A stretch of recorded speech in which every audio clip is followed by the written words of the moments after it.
माझ्यासारखं संध्याकाळी फिरायला कोण निघते आणि संध्याकाळचं वातावरण इतकं छान प्रसन्न वातावरण असते. पक्ष्यांचा चिवचिवाट, पक्षी आकाशामध्ये उडत असतात इकडून तिकडे आणि अस्ताला जातो त्यावेळेसचं दृश्य तर इतकं मनाला भावून जातात आणि खूप छान वाटतं तिकडे बघून.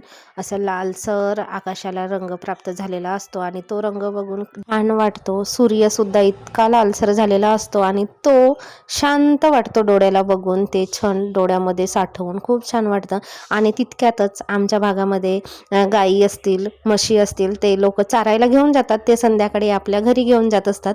तर आम्हाला रोज गाई म्हशीचे दर्शन होतात आणि त्यानिमित्ताने का होईना शहरातल्या मुलांना सुद्धा गाई बैल रोजचं बघायला मिळतात.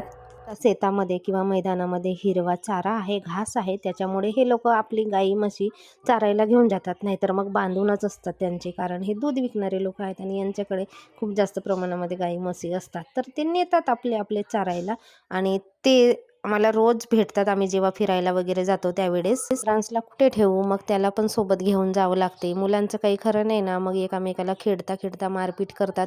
मग उगाचच लहान लोकांचा किंवा लहान मुलांचा झगडा मग मोठ्यांवर येते.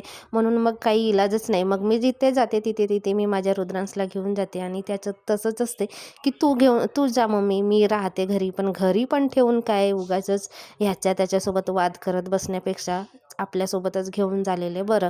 आणि माझ्यामुळे रुद्रांसचे पण पाय दुखायला लागतात.